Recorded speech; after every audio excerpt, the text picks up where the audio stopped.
So how many people know a lot about the blue zones? Okay, maybe half. Probably that's more than most audiences because you're a sophisticated audience.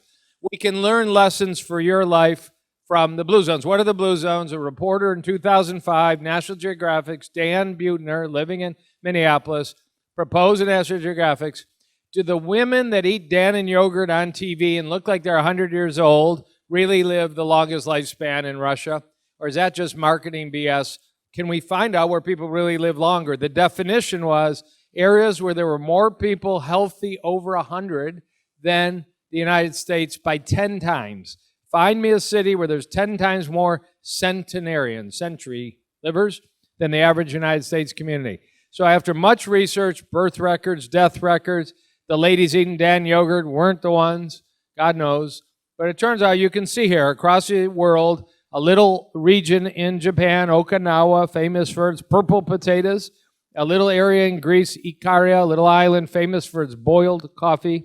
A little island off of Italy, Sardinia, famous for its Canana wine and laughter. How wonderful. You can buy Canana wine if you're a wine drinker at pretty much any wine store. A little peninsula in Costa Rica that's basically just heaven, paradise.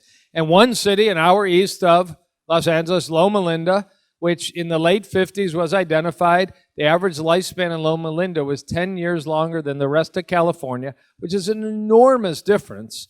And it prompted a study that led to the obvious realization that the Seventh-day Adventists were very common in Loma Linda, that they preached not smoking, no alcohol, fitness, a plant diet being their strong choice.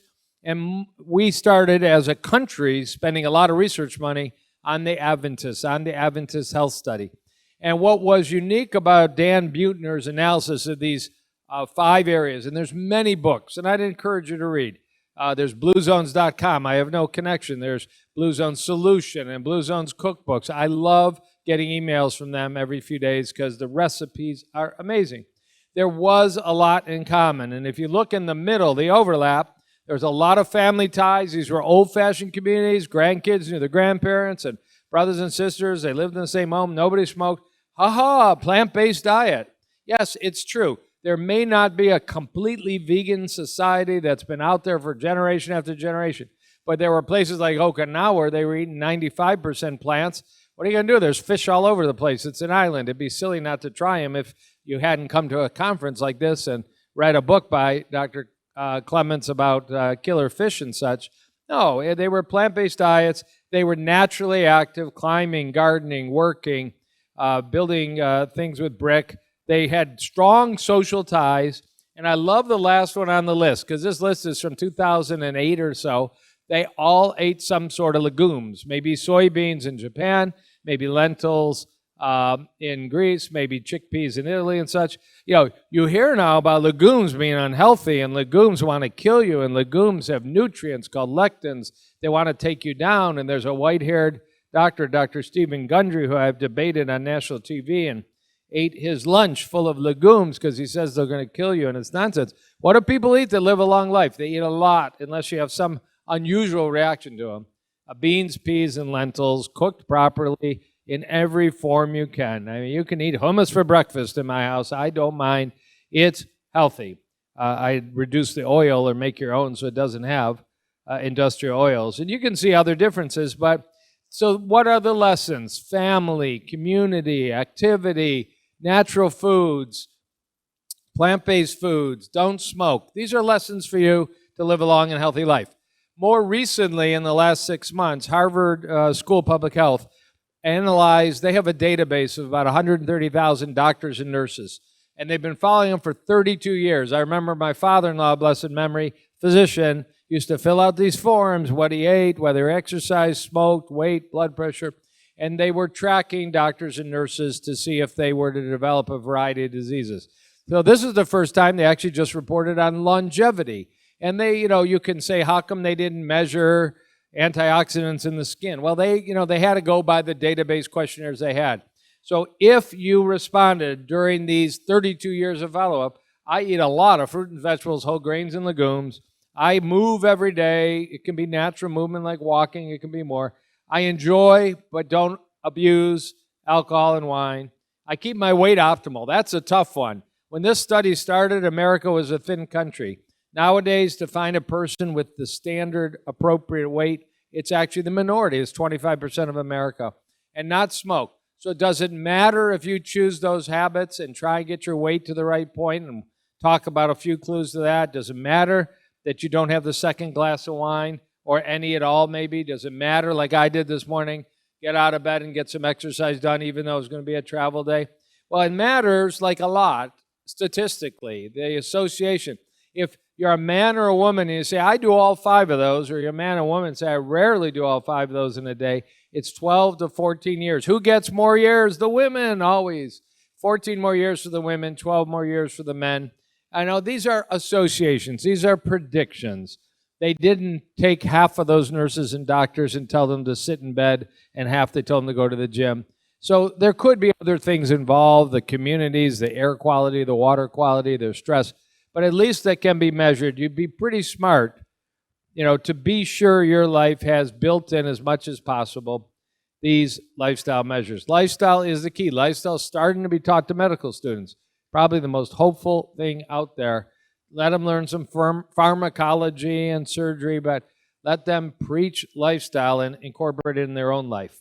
So let's talk about how you can try using Blue Zones, using Harvard School of Public Health, to live a long and healthy life, of which plant diets are the foundation in my world.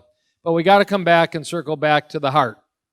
And we're going to go visit England 400 years ago when this guy with amazing hair, Thomas Sydenham, he was the most famous physician in England during his era, often called the English Hippocrates, wrote a medical textbook used for 200 years.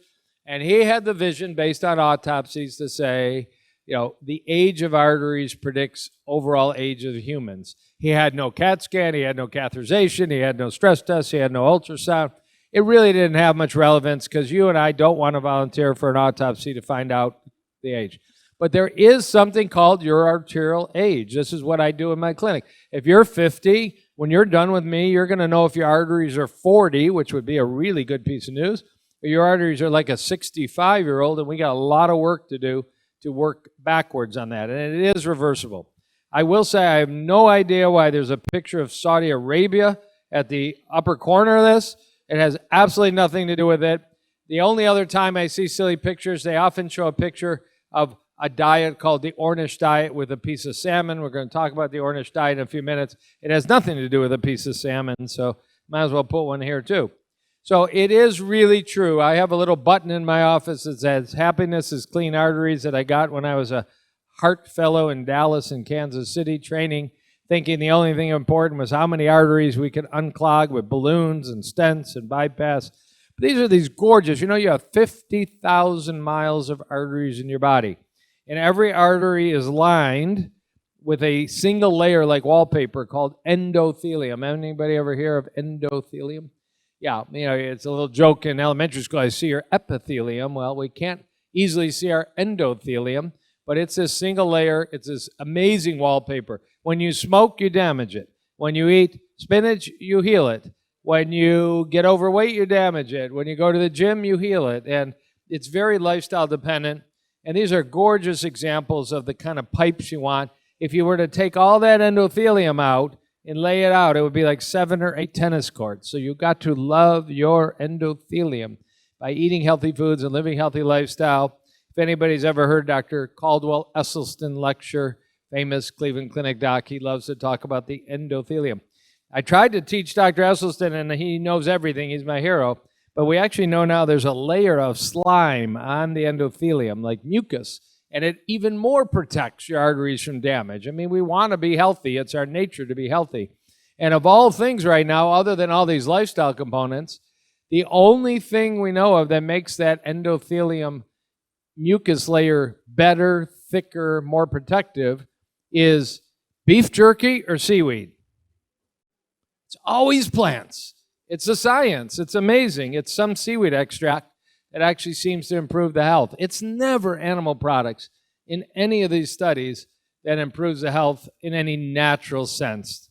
My friends, my introduction, it may mean nothing to you, but I don't mind getting in the ring with these crazies that are eating meat 3 times a day. I've been on something called the Joe Rogan Experience podcast, millions of viewers, and many others, and they just want to destroy you and beat you up. But I don't know, I just like an annoying mosquito to them.